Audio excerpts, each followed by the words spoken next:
नमस्कार, मैं हूं सचिन अरोड़ा, लेकर हाजिर हूं जो कहेंगे सच कहेंगे। जो बात नेता प्रतिपक्ष और कांग्रेस नेता राहुल गांधी पिछले कई सालों से कह रहे हैं, वो अब सच्चाई जमीन पर दिखने लगी है। दलितों पर हो रहे अत्याचार को लेकर राहुल गांधी कई दफे बीजेपी और आरएसएस की विचारधारा को कटघरे में खड़ा कर चुके हैं। आज हरियाणा के एक सीनियर आईपीएस अधिकारी के सुसाइड केस में जो खुलासा हुआ, वो राहुल गांधी के दावों को बेहद ही मजबूत आधार दे रहा है। आईपीएस अफसर वाई पूरन कुमार ने अपने सुसाइड नोट में हरियाणा के टॉप अफसरों के साथ साथ अपने कई साथी अफसरों पर जातीय भेदभाव और अत्याचार का आरोप लगाया है। सवाल यह है कि क्या एक सीनियर दलित आईपीएस अफसर भी इस देश में जातीय भेदभाव का शिकार हो गए? क्या हरियाणा में शीर्ष पदों पर बैठे अपर कास्ट के अधिकारी दलित अफसरों के साथ जाति के आधार पर सुनियोजित तरीके से अत्याचार करते हैं? और अगर आईपीएस अफसर के साथ जातीय भेदभाव हो सकता है, तो फिर आम दलित नागरिकों के साथ क्या होता होगा? यह सच आपको दिखाएंगे। दूसरी स्टोरी अमेरिकी राष्ट्रपति ट्रंप के नोबेल शांति पुरस्कार से जुड़ी। ट्रंप की सारी कोशिश बेकार, नहीं मिला शांति का नोबेल पुरस्कार।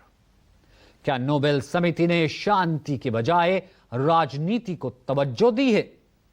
और जिसे मिला नोबेल शांति पुरस्कार, वो मारिया कोरिना मचाडो कौन है? आज इसी पर जो कहेंगे सच कहेंगे।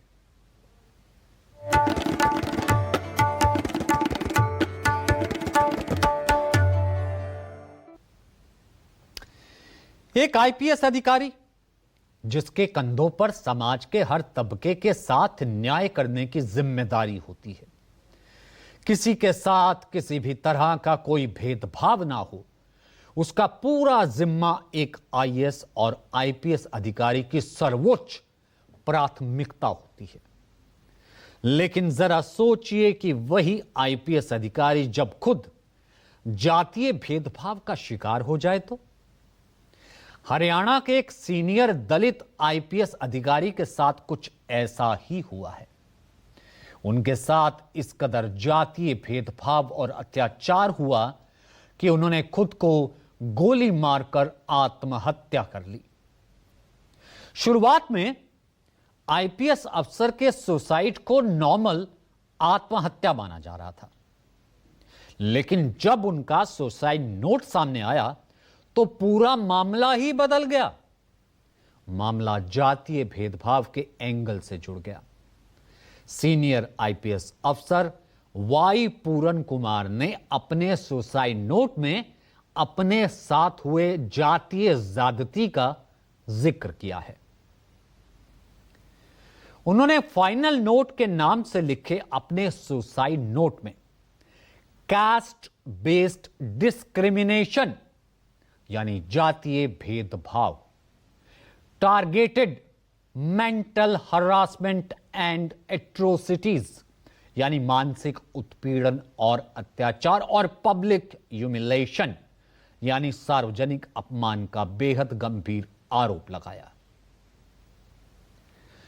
लेकिन आपको यह जानकर हैरानी होगी कि सीनियर आईपीएस अधिकारी वाई पूरन कुमार ने अपने सुसाइड नोट में जो आरोप लगाए हैं वो किसी परिजन या अन्य लोगों पर नहीं, बल्कि हरियाणा के टॉप मोस्ट अधिकारियों पर लगाए हैं।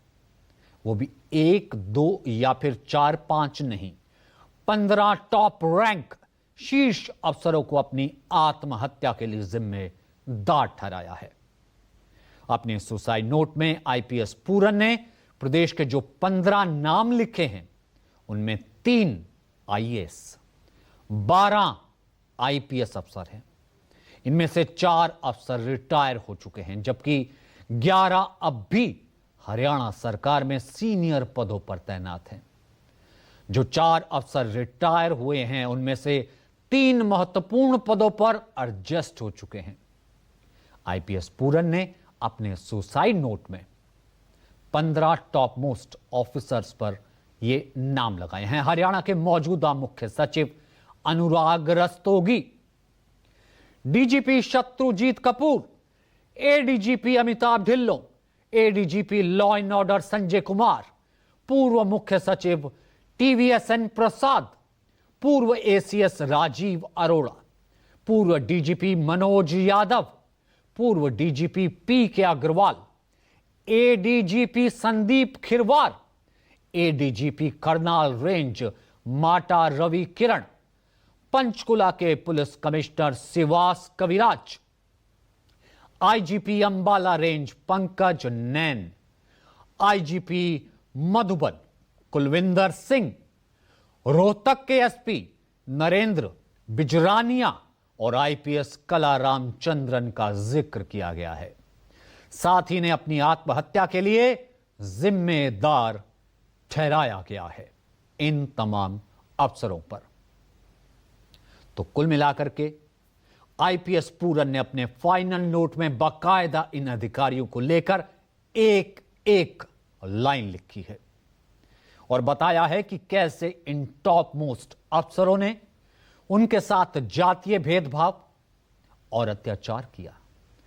आईपीएस पूरन के फाइनल नोट के मुताबिक उनके साथ ये अत्याचार 2020 से चल रहा था। देखिए,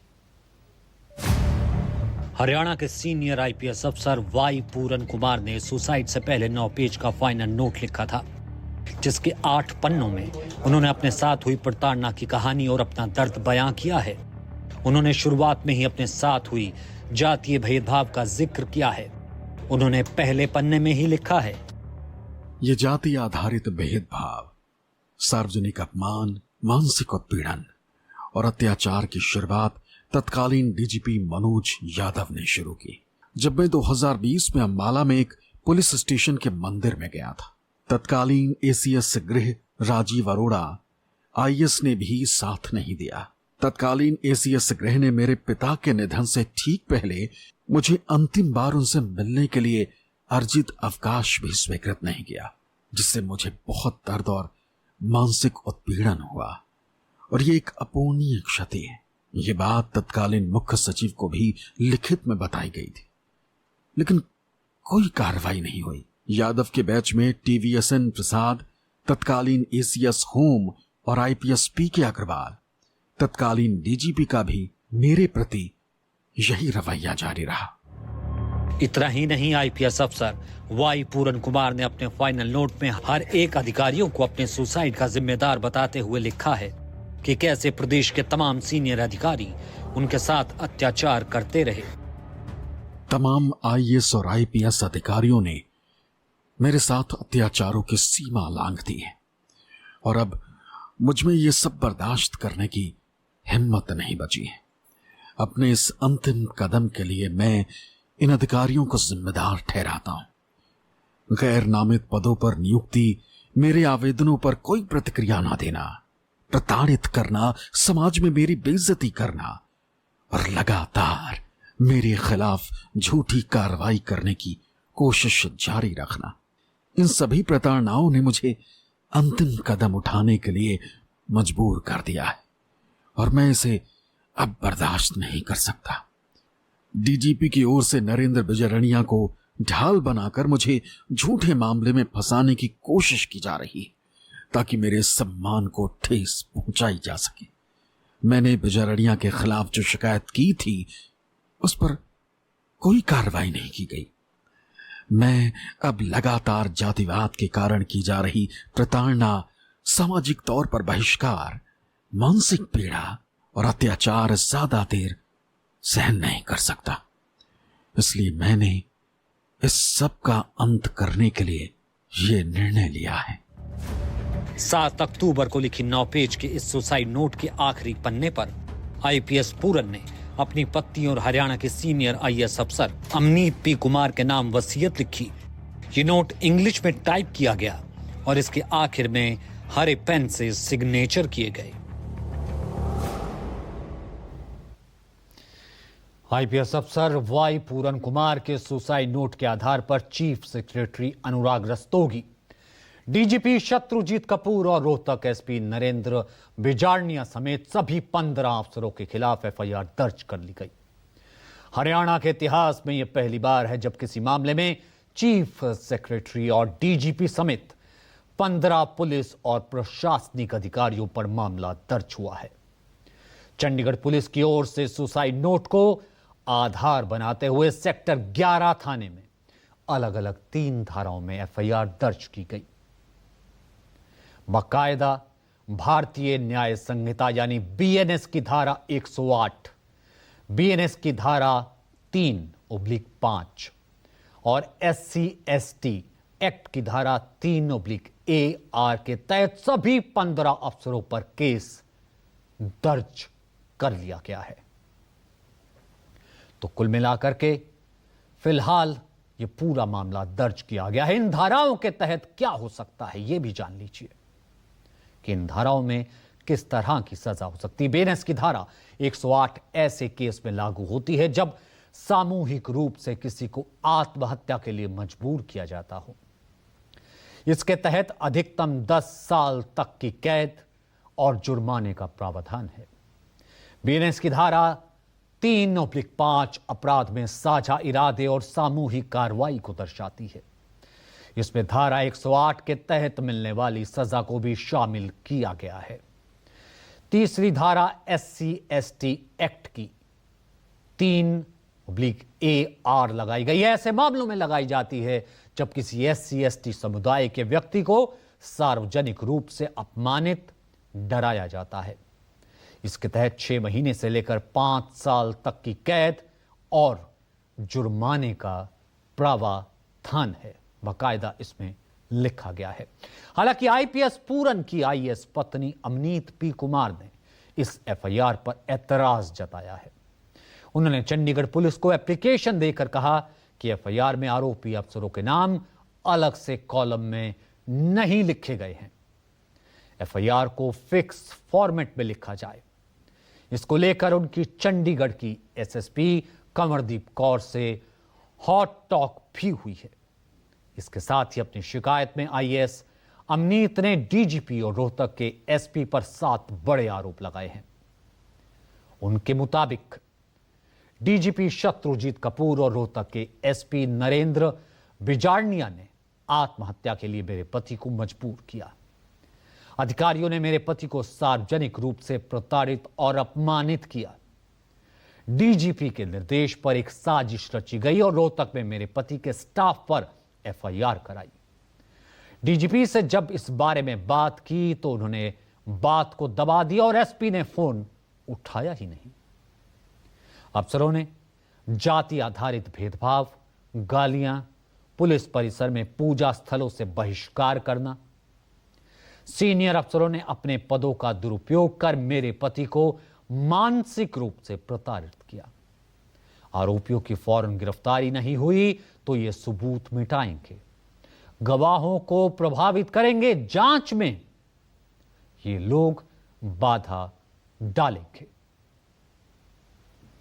मामला हाई प्रोफाइल होने की वजह से हरियाणा सरकार की बाकायदा एक्टिव हो गई। हरियाणा सरकार की सांसें फूल गई। सीएम नायब सिंह सैनी को आईपीएस पूरन कुमार के घर जाकर उनके परिजनों से आखिरकार मिलना पड़ा। मामला तूल पकड़ते देख चंडीगढ़ पुलिस ने जांच के लिए आईजी पुष्पेंद्र कुमार की अध्यक्षता में 6 सदस्यीय एसआईटी बना थी। इस एसआईटी में आईजी पुष्पेंद्र कुमार के अलावा SSP Kanwardeep Kaur, SP KM Priyanka, DSP Charanjit Singh Virk, SDPO Gurjeet Kaur और सेक्टर 11 थाने के एसएचओ इंस्पेक्टर जयवीर सिंह राणा शामिल हैं, जो आईपीएस पूरन कुमार के घर जाकर अपनी जांच भी अब शुरू कर चुकी है। हरियाणा के आईपीएस वाई पूरन कुमार के सुसाइड मामले में अब सियासत भी शुरू हो गई है। आम आदमी पार्टी के राष्ट्रीय संयोजक और हरियाणा से ही आने वाले अरविंद केजरीवाल ने इस बहाने मौजूदा सत्ताधारी सरकार को निशाने पर लिया। उन्होंने अपने एक्स पोस्ट पर क्या लिखा है, सुनिए। हरियाणा के दलित आईपीएस अफसर पूरन कुमार को अपनी जाति को लेकर इतना उत्पीड़न झेलना पड़ा कि उन्होंने आत्महत्या कर ली। दोषी लोगों को जल्द से जल्द सख्त से सख्त सजा मिलनी चाहिए। देश के मुख्य न्यायाधीश पर जूता फेंका गया तो इनके ट्रोल सोशल मीडिया पर दलितों को बेइज्जत कर रहे हैं, बाबा साहब अंबेडकर तक को गाली दे रहे हैं। आज भारत को ये लोग कहां ले आए? न सिर्फ विपक्षी पार्टी बल्कि केंद्र की सत्ता में बीजेपी के साथ साझेदार एलजेपी-आर के मुखिया चिराग पासवान ने भी इस मामले पर गंभीर सवाल खड़े किए। उन्होंने हरियाणा के मुख्यमंत्री नायब सिंह सैनी को लेटर लिखा, इस मामले की निष्पक्ष, उच्च स्तरीय और समयबद्ध जांच करने की मांग की। साथ ही उन्होंने कहा कि छुआछूत के खिलाफ एक बार फिर से अब मुहिम चलाने की जरूरत है। से आईपीएस वाई पूरन कुमार जी के साथ ये दुर्भाग्यपूर्ण घटना घटी है। ये अपने में दर्शाता है कि आज भी आज़ादी के इतने वर्षों के बाद भी ऐसी मानसिकता वाले लोग देश में और व्यवस्था में मौजूद हैं जो आज भी जात पात धर्म मजहब के आधार पर आपका उत्पीड़न करते हैं।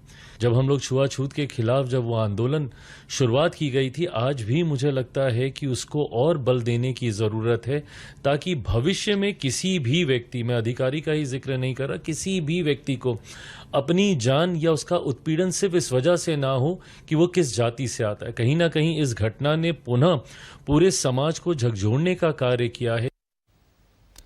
जो बात केंद्रीय मंत्री चिराग पासवान आज एक दलित अफसर की आत्महत्या के बाद कर रहे हैं, वो बात कांग्रेस नेता और लोकसभा में नेता प्रतिपक्ष राहुल गांधी कई सालों से कर रहे हैं। इस मामले में भी राहुल गांधी ने अपनी बात दोहराई और इसके लिए बीजेपी आरएसएस की सोच को जिम्मेदार ठहराया। उन्होंने अपने सोशल मीडिया प्लेटफॉर्म एक्स पर पोस्ट किया, बीजेपी आरएसएस पर हमला बोला। हरियाणा के आईपीएस अधिकारी वाई पूरन कुमार की आत्महत्या उस गहराते सामाजिक जहर का प्रतीक है जो जाति के नाम पर इंसानियत को कुचल रहा है। जब एक आईपीएस अधिकारी को उसकी जाति के कारण अपमान और अत्याचार सहने पड़े तो सोचिए आम दलित नागरिक किन हालात में जी रहा होगा। रायबरेली में हरिओम वाल्मीकि की हत्या, सर्वोच्च न्यायालय के मुख्य न्यायाधीश का अपमान और अब पूरन जी की मृत्यु, ये घटनाएं बताती हैं कि वंचित वर्ग के खिलाफ अन्याय अपनी चरम सीमा पर है। बीजेपी आरएसएस की नफरत और मनुवादी सोच ने समाज को विश्व से भर दिया। दलित, आदिवासी, पिछड़े और मुस्लिम आज न्याय की उम्मीद खोते जा रहे हैं। यह संघर्ष केवल पूरन जी का नहीं, हर उस भारतीय का है जो संविधान, समानता और न्याय में विश्वास रखता है। अभी ज्यादा दिन नहीं बीते हैं जब 6 अक्टूबर को देश के मुख्य न्यायाधीश सीजेआई बी.आर. गवई पर सुप्रीम कोर्ट में सुनवाई के दौरान राकेश किशोर नाम के एक 71 वर्षीय बुजुर्ग वकील ने जूता फेंक दिया था। चूंकि सीजेआई गवई दलित समाज से आते हैं, लिहाजा इस मामले को भी दलितों के साथ भेदभाव से जोड़ा गया था। दलितों पर अत्याचार या उनके साथ भेदभाव का यह कोई पहला या दूसरा मामला नहीं है। राज्य दर राज्य बात करें, साल दर साल सैकड़ों हजारों केस सामने आते हैं। एनसीआरबी की रिपोर्ट बताती है कि देश का लगभग कोई एक राज्य नहीं है, ऐसा नहीं है जहां दलितों के साथ अत्याचार ना होता हो। खासकर बीजेपी शासित राज्यों में इसके मामले सबसे ज्यादा हैं।